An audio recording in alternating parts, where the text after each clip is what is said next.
I want to reject certain statements I see on the public record from certain journalists that Mr. Saddam Hussain, the Chief Education Officer of Guyana, was found guilty of contempt of court. That is not true. Today, Mr. Hussain was summoned to the court by Justice Anil to show cause why he should not be committed for contempt. I appear for Mr. Hussain, and after some exchange, I was able to make representation on behalf of Mr. Hussain. I made it clear to the judge that it is not the intention of the government of Guyana or any of its officers to disrespect the court system, the administration of justice, or to disobey any court orders. That the circular that Mr. Hussain issued came out of an engagement that I had with the Ministry of Education officials in relation to the case. At that engagement, it was reported that the teachers were being informed by the union, rather misinformed by the union, that deductions will not ever be made from their salaries, that the case is concluded, and that they can continue to work and there will be no penalty. To dispel that misinformation, I advised that the Ministry of Education continue to make a record of the absences of teachers and to inform or clarify that the order of the judge is temporary and that at the end of the day, when all of this is finished, teachers' salaries will be deducted for the period that they have not worked, because that is the law. No work, no pay. And I asked that that be sent out in a circular. Unfortunately, the circular was not shown to me prior to it being sent out. And when it was drawn to my attention, it was already sent out. I will concede that it was not expressed in the best language possible, and that it is capable of some unfortunate interpretation. And the judge recognized himself that it was capable of multiple interpretations, some of which are not good for the administration of justice. I agree that it is capable of more than one interpretation, and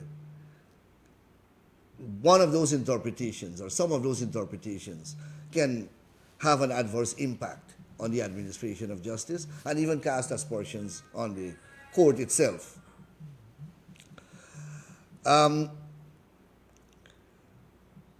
Mr. Hussain was invited by the judge to speak, to explain his position, and he did so very eloquently and very clearly. I believe that he was able to persuade the judge that whatever mistake was made was not intentional. He reiterated his and the ministry's intention never to disobey any order of court, and certainly it was not their intention to disobey the order of court in this instance. He acceded to the contention that the memorandum or the circular was not worded in the best possible language, and he offered to rescind it.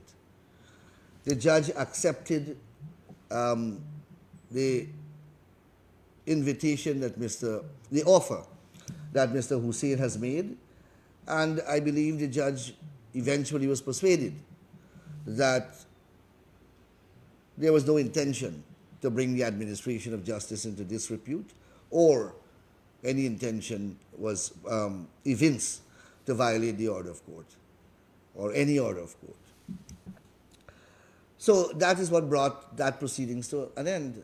So it's completely wrong and misleading for reporters who are present in court to now say to the public that Mr. Hussain was found guilty of contempt of court. There was no hearing.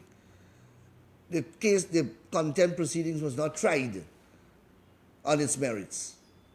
There was an engagement between the judge, the Attorney General, and Mr. Hussain. And the judge, I believe, was satisfied that no contempt of court was committed and the matter died a natural death. There's a second point made by the court which I want to also clarify, lest it become the subject of discoloration and misinterpretation.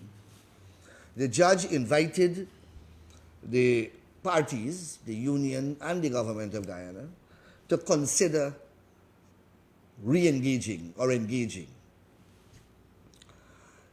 The judge, I suppose, exercising mediatory powers which the court has in any given case, said that he would like to see the parties talking, as the public good is not served by this continuous strike action.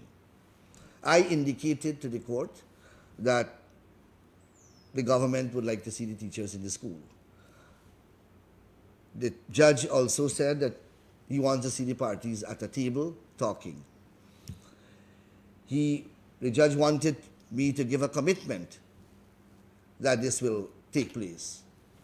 I respectfully informed the judge that I act on behalf of a collective, and I'm only one member of that collective, and I need to get the collective's opinion and guidance before I commit them to any course of action.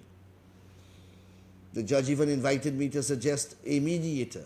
Again, I indicated to the court that the court is putting me in a rather invidious position of unilaterally determining on behalf of a collective who a possible mediator should be. Again, I invited the court to give me an opportunity to speak with the government of Guyana, which is the collective to which I'm referring, and report back to the court. Tomorrow, the case has been adjourned for tomorrow at 3 p.m. for me to make such a report. So I just thought that I'll put that on the public record personally, because I know, well, not I know, I fear that it will be the subject of misinformation again. So I thank you very much.